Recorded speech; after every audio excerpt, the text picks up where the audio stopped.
والصلاة والسلام على أشرف الأنبياء والمرسلين وعلى آله وأصحابه أجمعين ومن تبعهم بإحسان إلى يوم الدين. يا أيها الذين آمنوا اتقوا الله حق تقاته ولا تموتن إلا وأنتم مسلمون. يا أيها الناس اتقوا ربكم الذي خلقكم من نفس واحدة وخلق منها زوجها وبث منهما رجالا كثيرا ونساء واتقوا الله الذي تساءلون به والأرحام إن الله كان عليكم رقيبا. يا أيها الذين آمنوا اتقوا الله وقولوا قولا سديدا يصلح لكم أعمالكم ويغفر لكم ذنوبكم ومن يطع الله ورسوله فقد فاز فوزا عظيما. أما بعد فأعوذ بالله من الشيطان الرجيم. بسم الله الرحمن الرحيم. وما أمروا إلا ليعبدوا الله مخلصين له الدين حنفاء ويقيموا الصلاة ويؤتوا الزكاة وذلك دين القيم. محترم بزرگوں، نوجوان بھائیوں اور پردہ نشین خواتین اسلام، لباس اللہ تبارک و تعالیٰ کا فضل و کرم ہے کہ آج اس کے اپنے اس گھر میں اس نے مجھ اور آپ کو اکٹھا فرمایا ہے اور ہم اور آپ کچھ دیر تک قرآن سنت کی تعلیمات کی روشنی میں کچھ ایسی باتیں سننے سنانے جا رہے ہیں جو باتیں میری اور آپ کی زندگی میں خود احتسابی کا جذبہ پیدا کریں، ہم اپنے آپ کا محاسبہ کر سکیں اور اپنے نفوس کا جائزہ لینے کے بعد خود ہم اپنے بارے میں یہ طے کر سکیں کہ ہمیں اپنی اصلاح اور ترقی کے لیے کس رخ پر محنت کرنے کی ضرورت ہے۔ حاضرین گرامی، قرآن مجید کی جو آیت کریمہ میں نے آپ کے سامنے پڑھی ہے، اس میں اللہ تعالیٰ نے فرمایا وَمَا أُمِرُوا إِلَّا لِيَعْبُدُوا اللَّهَ۔ ان کو تو حکم ہی اس بات کا دیا گیا ہے کہ اللہ کی عبادت کریں، مخلصین لہ الدین، دین کو اللہ کے لیے ہی خالص رکھیں، حنفاء، سب طرف سے رخ پھیر کر اللہ کی طرف یکسو ہو جائیں، وَيُقِيمُوا الصَّلَاةَ وَيُؤْتُوا الزَّكَاةَ، نماز قائم کریں اور زکوٰۃ دیتے رہیں، وَذَلِكَ دِينُ الْقَيِّمَةِ، یہی دین کا وہ صحیح راستہ ہے، وہ صحیح راستے پر قائم ملت کا یہی دین ہے۔ آیت کریمہ میں اللہ تعالیٰ نے جو بات کہی ہے وہ یہ کہ اللہ تعالیٰ نے ہم اور آپ کو اس کی اپنی عبادت کرنے کا حکم دیا ہے، بلکہ اس آیت میں کہا کہ ان کو صرف اللہ کی عبادت ہی کرنے کا حکم دیا ہے۔ وَمَا أُمِرُوا إِلَّا لِيَعْبُدُوا اللَّهَ، ان کو حکم ہی اس بات کا ہے کہ وہ اللہ تعالیٰ کی عبادت کریں اور اللہ تبارک و تعالیٰ کی بندگی کریں۔ عبادت کیا ہے؟ ہم اور آپ یہ بات جانتے ہیں کہ ہمارے پاس نماز کو ہم عبادت مانتے ہیں، قرآن مجید کی تلاوت کو ہم عبادت مانتے ہیں، روزے کو ہم عبادت مانتے ہیں، ذکر و اذکار کو ہم اور آپ عبادت مانتے ہیں، اور ایسے ہی جن کو ذرا علم کی سمجھ تھوڑی بہت ہے وہ یہ سمجھتے ہیں کہ زکوٰۃ، صدقات و خیرات کی عبادت ہے، مالی عبادت ہے، حج اللہ تعالیٰ کی عبادت ہے، یہ عبادتیں ہم جانتے ہیں۔ تو سوال یہ پیدا ہوتا ہے کہ وَمَا أُمِرُوا إِلَّا لِيَعْبُدُوا اللَّهَ، کہ ہمیں ایک حکم اس بات کا دیا گیا ہے کہ ہم اللہ کی عبادت کریں، تو کیا اس کا مطلب یہ ہے کہ زیادہ سے زیادہ نماز پڑھیں، زیادہ سے زیادہ روزہ رکھیں، زیادہ سے زیادہ اللہ تعالیٰ کا ذکر کریں، زیادہ سے زیادہ حج و عمرہ کیا کریں، اللہ نے توفیق دی ہے تو اللہ کے راہ میں زیادہ سے زیادہ خرچ کریں؟ کیا یہی مطلب ہے کہ یہ عبادتیں کثرت سے کریں؟ یہی ہمارا اور آپ کے پیدا کیے جانے کا مقصد ہے، یا پھر یہ کہ عبادت کا معنی اور مطلب کچھ اور بھی ہے؟ یہ سب سے پہلے ہم اور آپ سمجھتے ہیں۔ دیکھیں، پہلی بات تو یہ سمجھیں کہ جتنی چیزیں میں نے گنائی اس میں کوئی شک نہیں کہ یہ سب عبادت ہے، اس میں بھی کوئی شک نہیں کہ بہت بڑی بڑی عبادتیں ہیں یہ سب، اور اس میں بھی کوئی شک نہیں کہ ہمیں کثرت سے یہ ساری عبادتیں کرنی چاہیے. نماز، روزہ، زکوٰۃ، حج میں جو فرائض ہیں فرض ادا کریں، فرائض کے ساتھ جو سنتیں ہیں، مسنون نمازیں ہیں، مسنون روزے، نفل حج ہے، نفل عمرہ، یہ بھی ہم کو کرنا چاہیے. اور اس سے آگے بڑھ کر اگر اللہ تعالیٰ توفیق دے تو مسنون سے آگے بڑھ کر مزید نوافل کا بھی ہم اور آپ کو اہتمام کرنا چاہیے.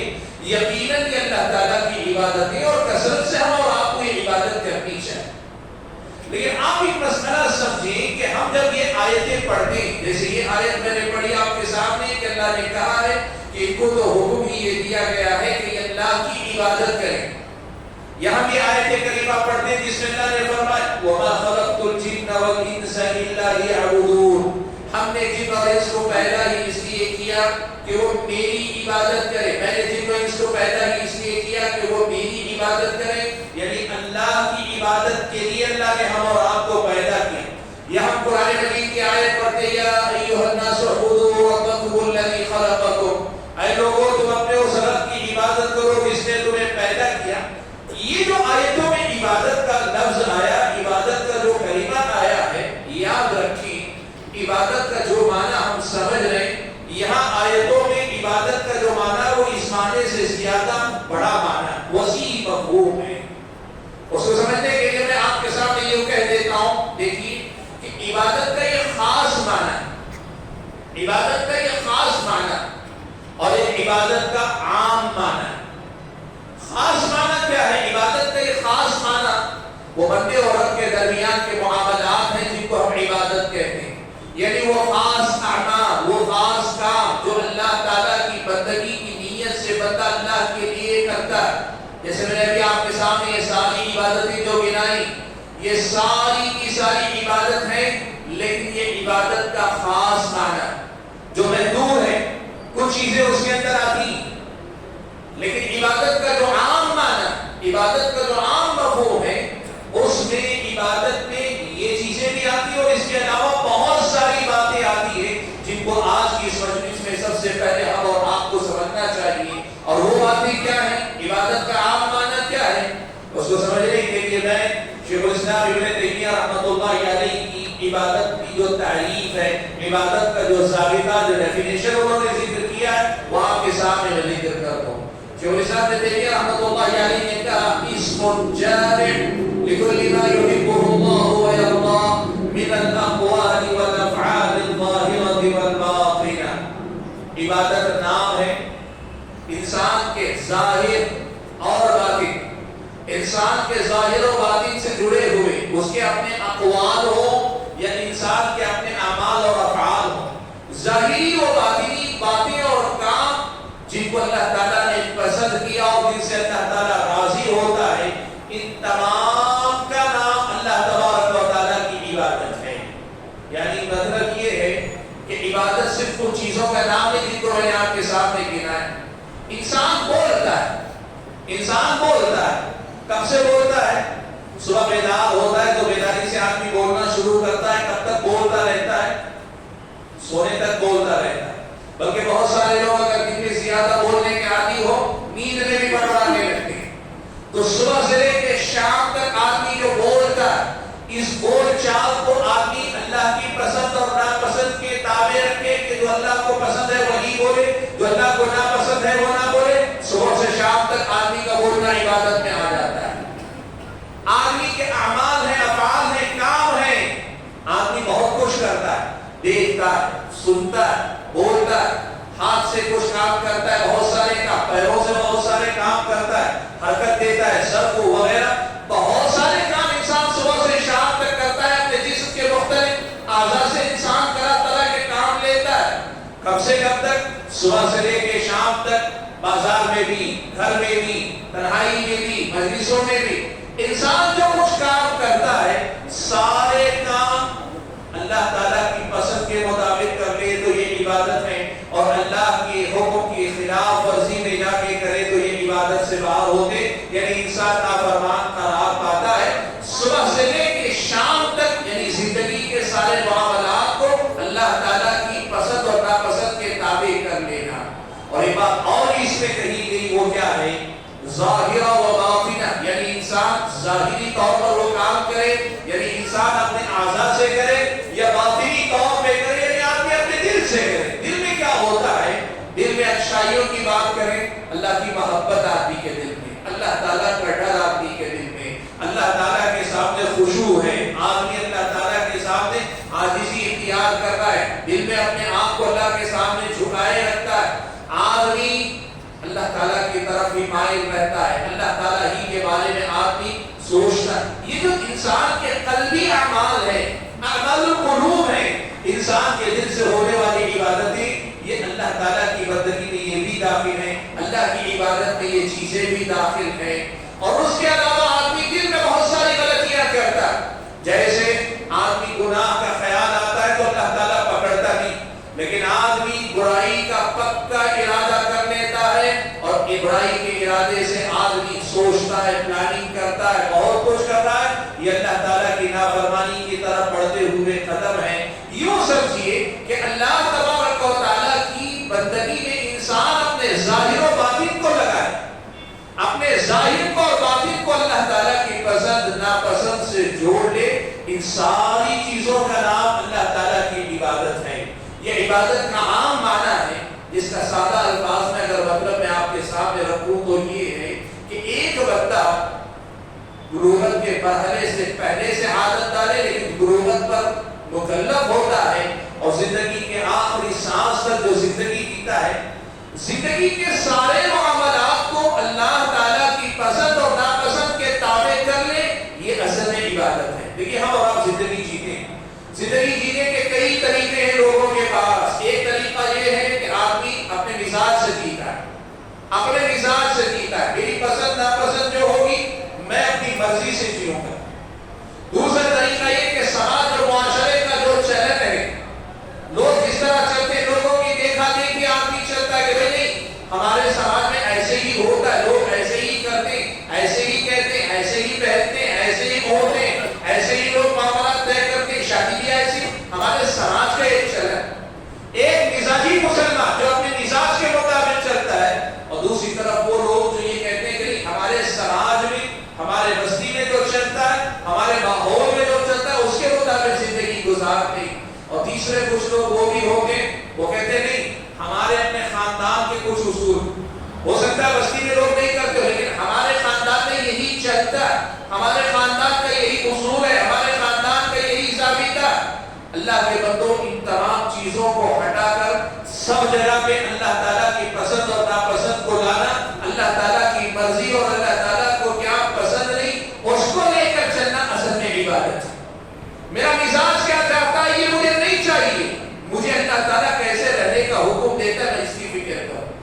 سماج میں رواج کیا ہے، بستی میں رواج کیا ہے، ماحول میں کیا چلتا ہے، وہ اپنی جگہ پہ، لیکن میں یہ دیکھوں کہ ان تمام مقامات پہ اللہ تبارک و تعالیٰ ہم اور آپ سے کیا چاہتا ہے، یہ ہم اور آپ دیکھیں، یہ اللہ تعالیٰ کی عبادت ہے۔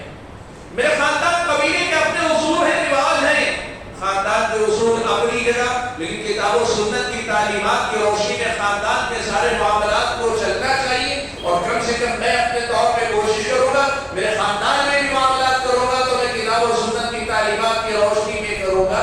یہ ہوتا ہے عبادت کا معنی۔ اور میں نے جو بات کہی نا کہ عبادت کا ایک وسیع مفہوم ہے، ایک عام معنی ہے، اور اس معنی میں انسانی زندگی کے سارے معاملات داخل ہو جاتے ہیں، ساری کی ساری باتیں داخل ہو جاتی ہیں۔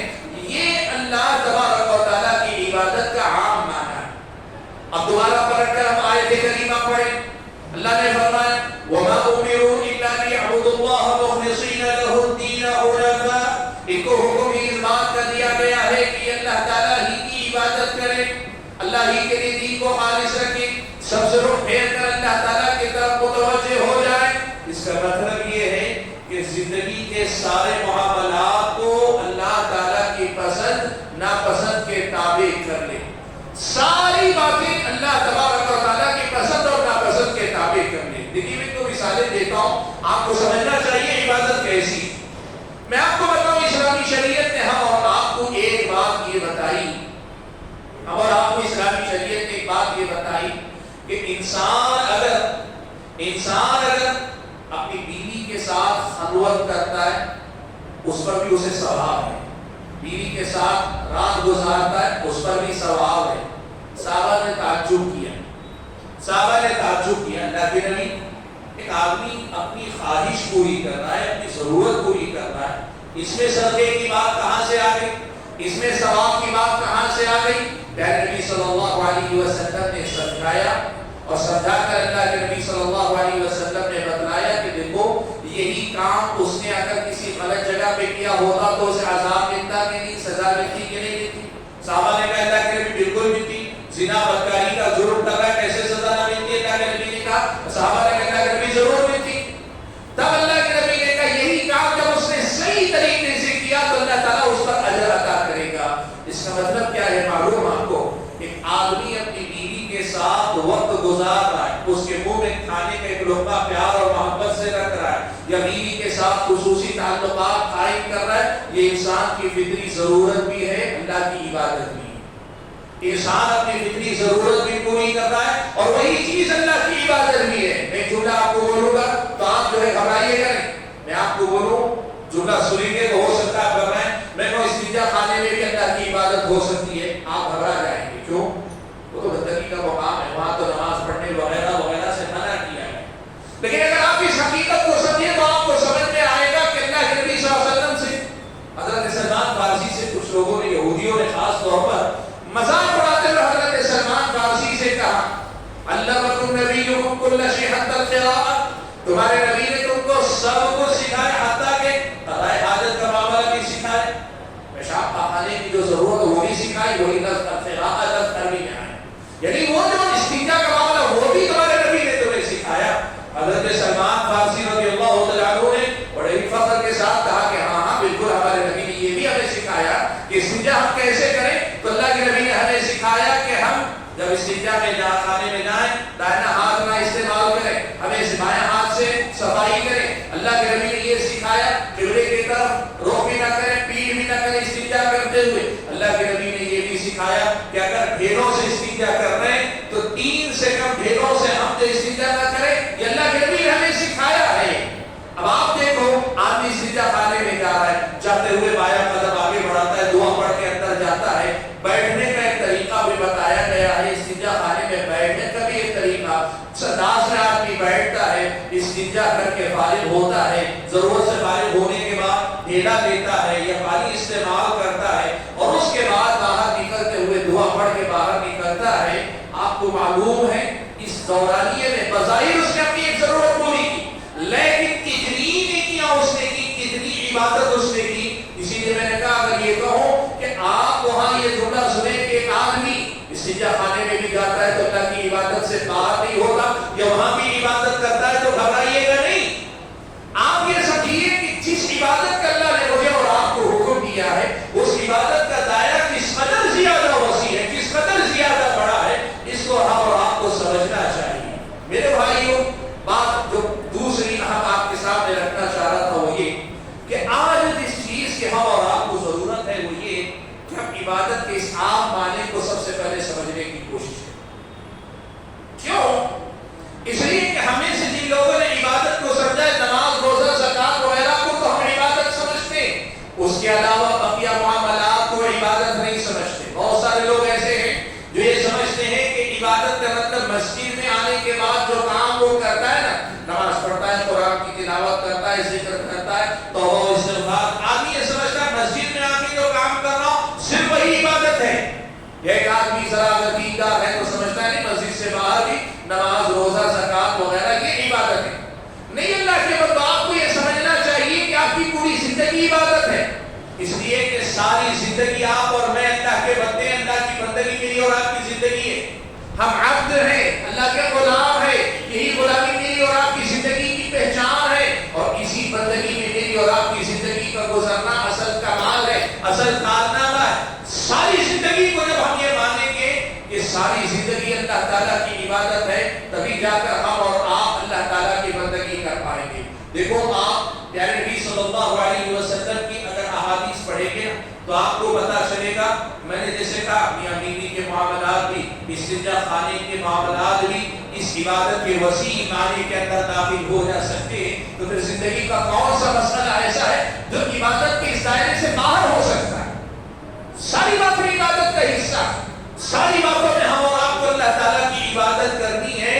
اور آپ یقین کریں جب اس معنی میں ہم اللہ تعالیٰ کی عبادت کرنے والے ہوتے تب جا کر واقعی معنوں میں اللہ تعالیٰ کی بندگی ہو پاتی ہے. میں ایک مثال ہوں، بہت سارے لوگ، میں نے کہا نا کہ مسجد ہی میں لوگ سمجھتے ہیں کہ عبادت ہوتی ہے، بازار میں لوگ جاتے ہیں سمجھتے ہیں بازار کے اپنے اصول. بہت سارے مسلمان آپ بھی کاروباری ہیں، آپ جانتے ہیں مسجد میں رہتے ہیں تو دیندار ہیں، اور میدان مارکیٹ میں جاتے ہیں تو مارکیٹ میں اپنے اصولوں پہ لوگ چلا کرتے ہیں. اللہ کے نبی صلی اللہ علیہ وسلم نے جو تربیت فرمائی، اللہ کے نبی نے جو عبادت سکھلائی، اللہ کے نبی صلی اللہ علیہ وسلم نے لوگوں کو جو آگاہ کیا، پڑھایا لکھایا نا، اس نے بہت بڑا مسئلہ یہ بھی بتایا کہ تمہارا بازار بھی تمہاری اپنی عبادت کا دائرہ ہے. تمہارا اپنا بازار میں رہتے ہوئے بھی اللہ تعالیٰ کی بندگی سے جڑے رہنا ضروری ہے. اللہ کے نبی ایک بازار میں داخل ہوئے، آپ صلی اللہ علیہ وسلم نے دیکھا کہ بازار میں ایک آدمی اناج بیچ رہا ہے، اناج رکھا ہوا، ڈھیر لگایا ہوا. اللہ کے نبی صلی اللہ علیہ وسلم نے اس کے اناج میں ہاتھ داخل کیا. اللہ کے نبی نے جب ہاتھ داخل کیا تو دیکھا اندر جو ہاتھ گیا گیلا پر محسوس ہو رہا ہے، اناج گیلا ہے اندر سے. اللہ کے نبی صلی اللہ علیہ وسلم نے کہا ما ھذا یا صاحب الطعام، اے اناج کے بیواری یہ کیا ہے، یہ کیا ہے، اناج اندر سے گیلا ہے. ظاہر بات ہے آپ لوگ یہ بات اچھی طرح جانتے ہیں، اناج اگر بھیگ جائے تو پھر وہ اناج خراب ہو جائے. اناج اگر بھیگ جائے تو خراب، آپ سکھا بھی لیں گے، سکھانے کے بعد بھی پہلی کیفیت میں واپس آنا اس کا مشکل ہے. تو گیلا اناج خراب اناج ہو جاتا ہے. اللہ کے نبی صلی اللہ علیہ وسلم نے جو دیکھا وہ یہ کہ اوپر سے تو اناج سوکھا سوکھا، اوپر سے اناج سوکھا سوکھا، لیکن اللہ کے نبی نے جب ہاتھ داخل کیا تو اندر جانے کے بعد ہاتھ کو گیلا پر محسوس ہو رہا ہے. اللہ کے نبی نے کہا اے چاول کے بیپاری یا اناج کے بیپاری یہ کیا ہے، اے گیہوں کے بیپاری یہ کیا ہے.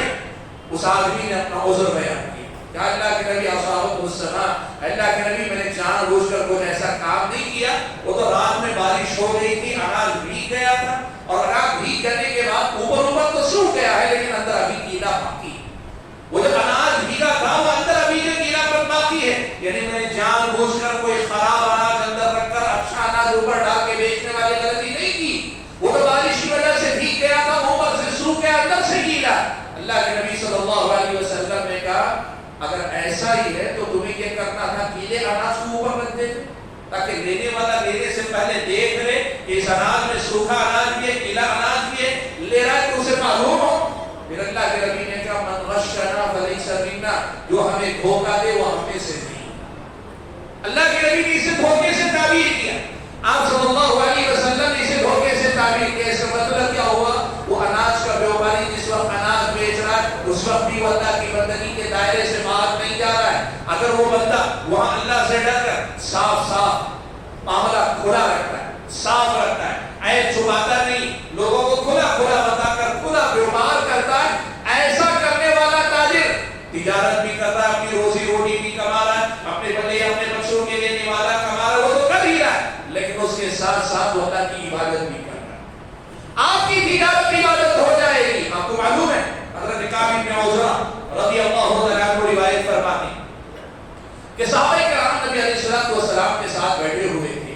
اللہ کے نبی کے ساتھ جب بیٹھے ہوئے تھے تو صحابہ نے ایک آدمی کو دیکھا، بڑے صحت مند آدمی، پرسنالٹی بڑی زبردست ہے، لمبے تک کاٹ کے مضبوط آدمی، مضبوط پرسنالٹی کے مالک ہے. وہ جب گزرے صحابہ نے ان کو دیکھ کر کہا کیا زبردست آدمی ہے، کیسا زبردست آدمی ہے، کیا یہ اچھا ہوتا کہ یہ آدمی اللہ کی راہ میں نکلا ہوتا. یعنی پہلوان قسم کا آدمی ہے تو اسے تو میدان جنگ میں نکلنا چاہیے. ایسے مضبوط لوگ میدان جنگ میں نکلیں گے، دشمن پہ بھاگ بیٹھے گی نا. تو اس کو دیکھ کر صحابہ نے کہا کیا یہ اچھا ہوتا کہ آپ اللہ کی راہ میں نکلا ہوتا. پیارے نبی صلی اللہ علیہ وسلم نے صحابہ کی بات سنی. آپ صلی اللہ علیہ وسلم نے فرمایا کہ سنو، اگر یہ آدمی اس لیے نکلا کہ جائے محنت مزدوری کر کے اپنے اور اپنے والدین کے لیے روزی روٹی کما سکے، جس سے وہ لوگوں کے سامنے ہاتھ پھیلانے سے باز آ جائے، تو اس کا اس راہ میں نکلنا بھی اللہ کی راہ میں نکلنا، اس کا اس راہ میں نکلنا بھی اللہ تعالیٰ کی راہ میں نکلنا. اور اگر وہ اس لیے نکلا ہے کہ اس راہ میں نکلے جائے کمائے، اور کمانے کے بعد مال خوب جمع کر کے لوگوں پہ اپنی تھاک بٹھا سکے، فخر و مباحات کے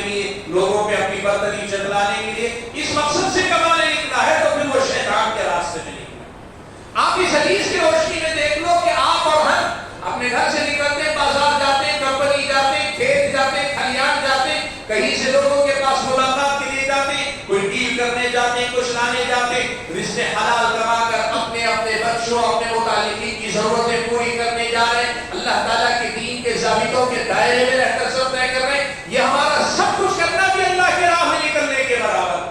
یہ بھی ایک جہاد ہے جسے ہم زندگی کا جہاد ہے, فہو فی سبیل اللہ, اس کا نکلنا بھی اللہ کے راہ میں نکلنا.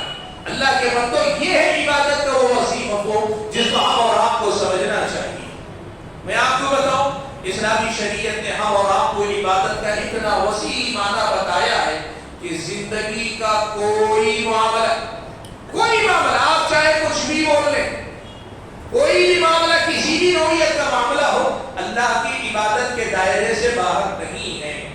اس کا مطلب یہ بھی ہوا نا کہ ہم اور آپ کو پھر یہ سمجھنا چاہیے کہ ہماری اور آپ کی پوری زندگی اللہ تعالیٰ کی عبادت ہے.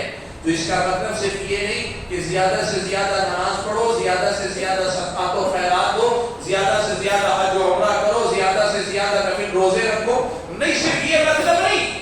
اللہ کی بھرپور عبادت کا مطلب یہ ہے کہ زندگی کے سارے معاملات میں اللہ تعالیٰ کے احکام کو جانو, پہچانو, مانو اور ان کو اپنی زندگی میں اپناؤ. اس طرح کی زندگی کے ہر معاملے کو اللہ تعالیٰ کی رضا اور خوشنودی کا معاملہ بنا دو. کچھ بھی آتا ہے, کچھ بھی مسئلہ ہو, ہم اور آپ اللہ تعالیٰ کی بندگی کرنے والے ہو جائیں. یہ عبادت کا وہ وسیع مفہوم ہے جو ہم اور آپ کو یاد رکھنا چاہیے. چلیے میں اپنی گفتگو کے بڑے ہی اہم حصے کی طرف آتا ہوں. ظاہر بات ہے, اگر عبادت نام اس بات کا ہے کہ زندگی کے سارے معاملات کو اللہ کی پسند اور ناپسند کے دائرے میں رکھنا چاہیے, اللہ کی پسند کے دائرے میں رکھتے ہوئے ناپسندیدگی کے دائرے سے مجھ اور آپ کو بچنا ہے, اور اس معاملے سے میرے اور آپ کی زندگی کا کوئی معاملہ بچا نہیں, ہمارے سارے معاملات اس کے اندر ہیں. تو پھر ایک مسئلہ یہ آتا ہے ہمارے سامنے کہ ہر مسئلے میں اللہ کی پسند کیا ہے, اللہ کی ناپسند کیا ہے, یہ ہمیں معلوم بھی ہونا چاہیے. ہمیں معلوم بھی ہونا چاہیے نا.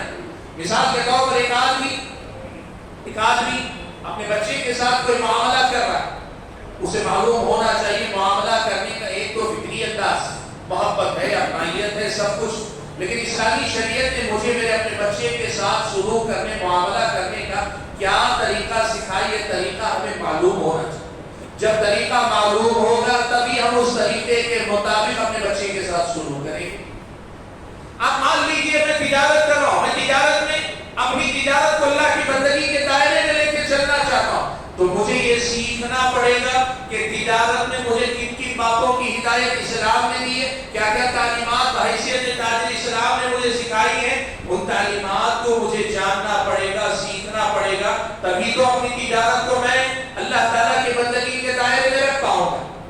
یہ بات بڑی اہم ہے, یاد رکھیں. ساری زندگی کو اگر بندگی کی ڈگر پہ, بندگی کے راستے پہ لانا ہے تو پہلے یہ جاننا ضروری ہے کہ اس راستے پر بندگی کا طریقہ کیا ہے. میرے اپنے ساتھ ایک مثال آپ کے سامنے دیتا ہوں.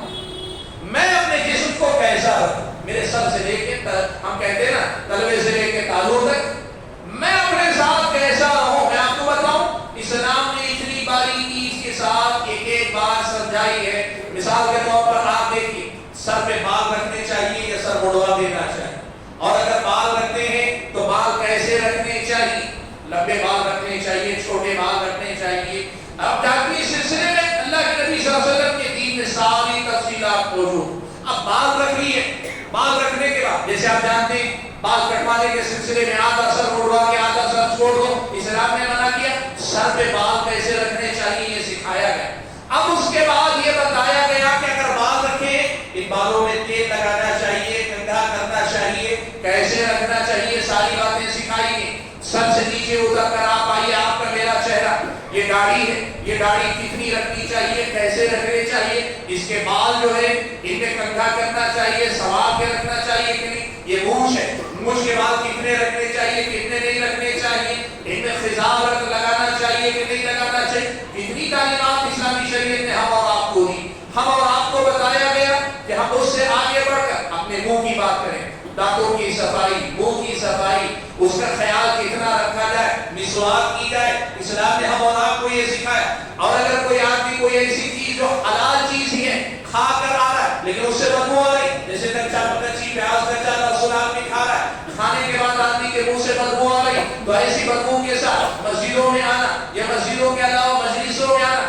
متعلق اسلامی شریعت کی تعلیمات دی گئی. آپ کو ایسے ہی پورے جسم کا جائزہ لیتے آئیے. ہاتھ کے ناخن ہیں, ناخن کتنے رکھنے چاہیے, نہیں رکھنے چاہیے, کاٹنے ہیں تو کیسے کاٹنے چاہیے. اس سے آگے بڑھ کر آپ یہ دیکھیں کہ آدمی کے جسم میں اگر پسینہ آتا ہے تو پسینہ آنے کی صورت میں آدمی کو نہانا چاہیے. بدبو جسم کی آدمی کو دور کرنی چاہیے. آدمی کے اپنے جسم پر مختلف مقامات پر زائد جو حال آتے ہیں, غیر ضروری جو بات جن کو کہا جاتا ہے عرف عام میں, ان کی صفائی کا اپنا طریقہ بتایا گیا. آپ اگر دیکھیں تلوے سے تعلق ہے کہ آدمی کو کیسے رہنا چاہیے, یہ ساری باتیں سکھائی گئی. اور اس کے بعد اگر پاکی حاصل کر رہے ہیں, مثال کے طور پہ وضو کر رہے ہیں, وضو کر کے پاکی حاصل کر رہے ہیں تو چہرہ کہاں سے کتنا دھلنا چاہیے, مسح کیسے کرنا چاہیے, ہاتھ پہلے کتنے دھلنے چاہیے, بعد میں ہاتھ پورے جب دھلے تو کہاں تک دھلنے چاہیے. ساری باتیں اتنی تفصیل کے ساتھ بتائی گئی ہیں. اب آپ مجھے بتائیں, ہم ساری دنیا کو چھوڑ دیں, صرف اپنے آپ کو عبادت کے دائرے میں جینے والا مسلمان بنانا چاہتا ہوں. میں سب سے پیر تک تلوے سے تالو تک ایک اچھے مسلمان کی شکل میں رہنا چاہتا ہوں. ظاہر باتیں سیکھنا پڑے گا, آپ کو معلوم کرنا پڑے گا آپ کو کہ اسلام نے ہم اور آپ کو ان ساری باتوں میں کیا آداب سکھائے, ان میں سے کون سی چیز فرض کے درجے میں, ان میں سے کون سی چیزیں مستحب کے درجے میں, کون سی چیز میرے اپنے جسم سے متعلق فرض ہے اور کون سی چیز میرے اپنے جسم سے متعلق مستحب ہے. مجھے ساری چیزوں کا خیال آنا چاہیے. آدمی کو کئی چیزیں, انسان سے خوب نکلتا ہے, بلغم نکلتا ہے, پیشاب نکلتا ہے, کھانا نکلتا ہے, آدمی کے پسینہ نکلتا ہے, اور اس کے علاوہ شرمگاہ سے آدمی کے مختلف شکل کی چیزیں نکلتی ہیں, بنی ہے, مزید ہے, وہی کئی چیزیں نکلتی ہیں. ان میں سے ہر ایک چیز سے صفائی حاصل کرنے کا طریقہ کیا ہے؟ اسلام نے ان میں سے ہر ایک چیز سے پاکی حاصل کرنے کا طریقہ کیا بتایا ہے؟ کیا تھوک نجیس ہے, گندگی ہے, کیا اگر تھوک کپڑے پہ لگا رہے تو نماز ہوگی نہیں ہوگی کہ نہیں ہوگی, بلغم نجیس ہے کہ نہیں, اور اگر نجیس نہیں ہے تو کیا میں اپنے کپڑوں پہ پوچھ لوں, لباس پہ پوچھ کے آگے کھڑا. اسلامی شریعت کے آداب سیکھنا پڑے گا نا. بغیر سیکھے ہوئے کیسے پتا چلے گا کہ مجھے خود اپنے ساتھ کیا معاملات کرنے, کیسے معاملات کرنے. میرے بھائیوں, عبادت جسے کہتے ہیں, ان ساری چیزوں کا نام اصل میں عبادت, ان ساری چیزوں کا نام عبادت ہے. اور ان سب چیزوں میں اگر عبادت کرنی ہے تو پھر مجھے اور آپ کو سب سے پہلے یہ کام کرنا پڑے گا کہ ہم اور آپ علم حاصل کریں, علم حاصل کریں, سیکھنے والے بنے, ہر چیز سیکھنے کی کوشش کریں. دیکھیے ایک بات یاد رکھیے, علم جسے کہتے ہیں علم کا ایک درجہ ہے, یعنی علم کی ایک مقدار ہے. علم کے کچھ مسائل ایسے ہیں جن کا سیکھنا ہر مسلمان مرد و عورت پہ فرض ہے. فرض ہے, واجب ہے کہ آپ سیکھیں. اگر آپ نہیں سیکھتے تو گنہگار بھی ہے, اور اللہ نہ کرے نہ سیکھنے کی وجہ سے آپ سیکھ سکتے ہیں, سکھانے والے موجود ہیں, نہ سیکھنے کی وجہ سے آپ اگر غلطی کرتے ہیں بسا اوقات آپ کی عبادتیں بھی برباد ہو سکتی ہیں. وہ علم جسے ہم فرض عین کہتے ہیں. نبی علیہ السلام کی جو حدیث ہے, طلب العلم فریضۃ علی کل مسلم, بعض علم سے جو حاصل کراتے ہیں, حدیث کے روشنی میں ہر مسلمان پر علم کی وہ مقدار واجب ہے, ضروری ہے, جس میں آدمی اللہ کو پہچانتا ہو, رسول اللہ کو جانتا ہو, اور دین کو اپنے جانتا ہو, اور اپنے فرائض اور واجبات کو جانتا ہو. کم سے کم جو بنیادی درجے کا علم ہے یہ ہر مسلمان پہ فرض ہے. یہ سیکھ کر اس کی روشنی میں اپنے آپ کو مسلمان بنائے رکھنے کی ذمہ داری نبھانی پڑے. اب اس کے بعد یہ ہے کہ آپ دین جتنا زیادہ سیکھیں گے اسی قدر زیادہ آپ کے اندر آپ کی بندگی بڑھتی جائے گی, پختہ ہوتے جائے گی. اسی لیے دیکھیے مدارس کے دین حاصل کرنے کی جب بات کی جاتی ہے یا لوگوں کے سامنے یہ کہا جاتا ہے کہ بھئی اپنے بچوں کو مدرسہ بھیجو, تو بہت سارے لوگ یہ سوچتے ہیں اچھا ٹھیک ہے, بچہ مدرسے میں پڑھ لے گا, پڑھ کر آئے گا تو اس کے بعد کیا ہوگا, یا تو مسجد یا پھر اور ایک مدرسہ. اس کے علاوہ مدرسے میں پڑھنے کا فائدہ کیا ہوگا؟ آج یہ بات یاد کرو, سن کر جاؤ اللہ کے بندو. جس بچے کو آپ مدرسے میں پڑھا دیتے ہیں اور وہ صحیح ڈھنگ سے اگر پڑھ لیتا ہے نا, وہ آپ کے درمیان جیتا ہے, لیکن وہ آپ جیسا کبھی نہیں ہوتے یار. اس لیے کہ اسے ہر مسئلے میں یہ بات تقریباً معلوم ہے کہ اللہ کو کیا پسند ہے کیا ناپسند ہے, اور علم کے ساتھ وہ ہر کام کر رہا ہے. وہ آپ کے درمیان ہے لیکن اس کا ہر عمل اللہ کی عبادت کے دائرے میں جا رہا ہے, اور آپ اس کے ساتھ ہیں لیکن اس کے قریب بھی آپ نہیں پہنچ پا رہے. دین سیکھو اللہ کے لوگ. آج یہ بات میں بڑی ذمہ داری سے آپ کے سامنے کہنا چاہتا ہوں. دیکھیے اللہ کا فضل و کرم ہے, ہمارے ہمارے اپنی مساجد میں نسبتاً دوسرے مسلک کی مسجدوں کے مقابلے میں خطبات جمعہ بامقصد خطبات ہوتے ہیں. قرآن و سنت کے دلائل کی روشنی میں آپ کے سامنے مسائل رکھے جاتے ہیں. اللہ کا فضل و کرم ہے دوسری مساجد کے مقابلے میں قرآن کا حدیث کا درس باقاعدہ روزانہ ہوتا ہے. آپ کو یہ بات یاد رکھنی چاہیے کہ اللہ کی بہت بڑی نعمت ہے یہی کہ عبادت ساری زندگی کا نام ہے. تو یہ زندگی کیسی ہونی چاہیے یہی بتانے کے لیے خطبہ جمعہ میں مناسبتوں کا خیال رکھ کے آپ کے سامنے خطبہ کیا جاتا ہے. اور یہی بتانے کے لیے فجر میں عشاء میں کہیں عصر میں کہیں ظہر میں آپ کے سامنے درس قرآن درس حدیث دیا جاتا ہے. آپ جب آتے ہیں نا درس میں بیٹھتے ہیں تو آپ کو پتہ نہیں چلتا, آپ کو محسوس نہیں ہوتا کہ بہت زیادہ کچھ سیکھ رہے ہیں, لیکن آپ پابندی کرو ایسے دروس کی. اور اگر یہ درس آپ کے پاس نہیں تو ایسے درس رکھواؤ. امام و خطیب قابل لوگوں کو جب لاتے ہیں ان کی قابلیتوں سے فائدہ اٹھاؤ. فائدہ کیسے اٹھائیں گے؟ وہ جب بیٹھ کر درس دینا آپ یقین کرو پروگرام میں اتنی تعداد نہیں ہونی چاہیے. نماز فجر نماز عشاء کے بعد جو دروس ہوتے ہیں اس میں اتنی تعداد ہونی چاہیے جو اگر ایک ایک حدیث ایک ایک مسئلہ سیکھیں. آپ ہم پروگرام میں اکٹھا ہو جاتے ہیں درس نہیں آتے لوگ. کیوں نہیں آتے؟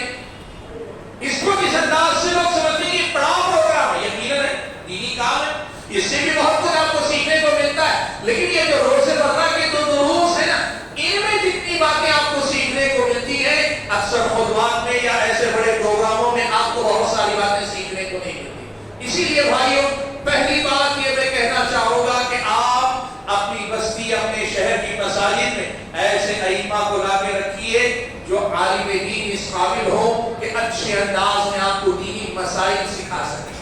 ہر عبادات معاملات اخلاق آپ کے اپنی جو ہے تجارت ساری باتوں میں اسلامی شریعت کے حلال و حرام کے ضابطے سب آپ کو سکھا سکے تاکہ آپ دن بدن ان سے ایک ایک بات سیکھ کر کم سے کم ایک دن میں ایک مسئلے کو عبادت کے دائرے میں لے آئیں, دوسرے مسئلے کو عبادت کے دائرے میں لے آئیں, تیسرے مسئلے کو عبادت کے دائرے میں لے آئیں.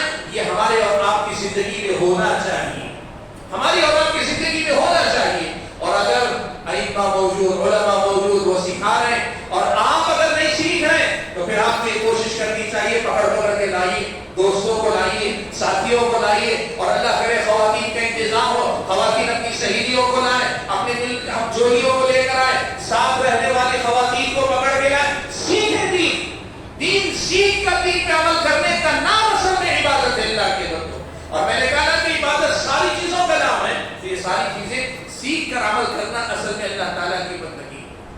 بات میں جو آپ کے سامنے رکھنا چاہتا ہوں یہ کہ ایک تو انتظام موجود ہے. مان لے کہ ایسا کوئی انتظام نہیں ہے یا کوئی آدمی ہر نماز میں دور سے نہیں آ سکتا, بعض لوگ بہت دور رہتے ہیں, تو آپ کو کم سے کم ایک چیز سے فائدہ اٹھانا چاہیے.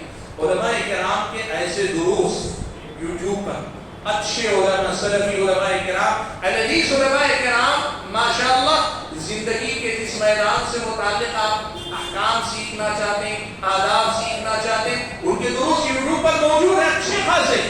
اور میں ایک دعوت کر سکتا ہوں کہ لگ بھگ آپ کو عقیدہ ہو, عبادات ہو, یا پھر یہ کہ آپ اگر سیکھنا بہت سارے دروس موجود ہیں. اور اگر آپ میں سے کوئی آدمی پڑھنے لکھنے والا یا آپ میں سے کوئی خاتون پڑھنے لکھنے والی ہے تو اپنے گھروں میں کتابیں پڑھنے کا ماحول اور رواج بھی دو, اپنے گھر میں کتابیں پڑھنے کا ماحول پیدا کرو. الحمدللہ ایک ایک کتاب آپ کو جو بتا دے گی. جب آپ کو مسئلہ ہوگا کتاب کھولا آپ نے دیکھ لیا اچھا مجھے یہ ایسے کرنا ہے, آپ کو کوئی کام کرنا آپ دیکھنا چاہتے ہیں مجھے کیسے اس کام کو اللہ کی بندگی کی دائرے میں لے جانا, کتاب کھولو دیکھو پڑھو, اللہ کے فضل و کرم سے آسانی کے ساتھ آپ سیکھ سکتے ہیں. بات جو میں کہنا چاہتا ہوں یہ کہ یہ جو عبادت ہے جسے میں نے کہا عبادت کا وسیع مفہوم اور عام مفہوم, یہ عبادت علم سیکھ کر ہی ہو سکتی ہے. اب اس کی روشنی میں آپ اپنے آپ کو دیکھو کہ آپ کو اپنی زندگی کے سارے مسائل میں سے کتنے مسائل کے بارے میں واقعی معنوں میں علم ہے کہ اللہ تعالیٰ کے پاس یہ کام کیسے مطلوب ہے, اللہ کو کیسے پسند ہے کہ بندہ یہ کام کرے. کوئی بھی کام آپ کی اپنی نماز آپ پڑھ لیتے ہیں, لیکن میں اگر آپ سے پوچھ لوں کہ نماز میں اگر آپ سے غلطی ہوگی کون سی غلطی پہ سجدے سہو ہونا چاہیے, کون سی غلطی پہ سجدے سہو نہیں ہونا چاہیے, کون سی غلطی پہ سجدے سہو بھی کافی نہیں ہوگا, پوری نماز ہی دہرانی چاہیے, یقین مانیے 90% سے زیادہ لوگ بالکل جواب نہیں دے پائیں گے. سچائی ہے, برا مت مانیں. وجہ کیا ہے؟ وجہ یہ ہے کہ جو دین سیکھ کر علم کے ساتھ عبادت کرنے کی جو بات ہے، وہ علم کے ساتھ عبادت کرنے والا مزاج ہمارے سماج میں ختم ہوتا جا رہا ہے۔ اللہ کے بندو، آج جو پیغام میں آخری بات کے طور پہ دینا چاہتا ہوں وہ یہی کہ عبادت زندگی کے سارے معاملات کا نام ہے، تو اپنی اس زندگی کو علم سے جوڑو، اور جب علم کی روشنی میں آپ یہ سیکھیں گے کہ کس جگہ اللہ تعالیٰ کا کیا حکم ہے، آپ پھر اس کا خیال رکھیں گے، تو پھر تو ساری زندگی اللہ تعالیٰ کی عبادت کے رنگ میں رنگ جائے گی، اور تب جا کے ہم کہیں گے واقعی معنوں میں اللہ کے بندے، یعنی واقعی معنوں میں ہم کوشش کر رہے ہیں کہ اللہ کی بندگی کر سکیں۔ لیکن اگر کوئی آدمی ایسا ہے جو آدمی سے بنیادی کچھ عبادتوں کو انجام دے رہا ہے، بقیہ سارے معاملات کو اللہ کی بندگی کے دائرے سے باہر رکھا ہوا ہے، اس کو سمجھ لینا چاہیے کہ ابھی بندگی کا بڑا لمبا سفر اس کا باقی، ابھی بندگی کرنے کا بہت لمبا سلسلہ اس کے سامنے باقی ہے، یعنی میدان ابھی بہت بڑا ہے جس میں دوڑنے کی ضرورت ہے، یا پھر یہ کہ منزل ابھی بہت دور ہے، سفر اور لمبا طے کرنے کی ضرورت ہے۔ یہی کچھ باتیں تھی جو آج مجھے آپ حضرات و خواتین کے سامنے رکھنی تھی کہ دیکھو اللہ تعالیٰ نے زندگی کی پہچان ہماری اور آپ کی عبادت سے رکھی۔ ہماری اور آپ کی زندگی کی پہچان یہ ہے کہ اللہ کے بندے ہیں، بندگی ہی ہماری پہچان ہے، اور یہ بندگی یا عبادت وہی ہے جس عبادت اور بندگی نے زندگی کے سارے معاملات میں اللہ کی پسند اور ناپسند کو جان کر اس کا خیال رکھ کے چلتے ہو، اور اگر وہ ہم کرنا چاہتے ہیں تو پھر ہمیں سیکھنا پڑے گا، جاننا پڑے گا، پوچھنا پڑے گا، معلوم کرنا پڑے گا، سننا پڑے گا، پڑھنا پڑے گا، تاکہ کرنے سے پہلے ہمیں معلوم ہو کہ کس جگہ کیا کرنا ہے، کیا نہیں کرنا ہے، عمل کرنے سے پہلے پتا ہو کہ ہمیں کون سا عمل کرنا ہے، کون سا عمل نہیں کرنا ہے۔ یہی کچھ باتیں آج آپ حضرات و خواتین کے سامنے رکھ کر میں اپنی گفتگو کو ختم کر لیتا ہوں۔ اللہ سے دعا ہے کہ اللہ تعالیٰ مجھے اور آپ سبھی حضرات اور خواتین کو جو کچھ میں نے کہا اور آپ نے سنا ہے، اللہ تعالیٰ ان تمام باتوں کو سمجھ کر اپنی زندگی میں اس کے لیے محنت کرنے کی توفیق عطا فرمائے۔ اللہ تعالیٰ علم کے ساتھ عبادت کرنے والا اور علم کے ساتھ اللہ تعالیٰ کی بندگی ہر مسئلے میں کرنے والا مسلمان دوستوں اور آپ کو بنائے۔ آمین۔ وآخر دعوانا ان الحمد للہ رب العالمین۔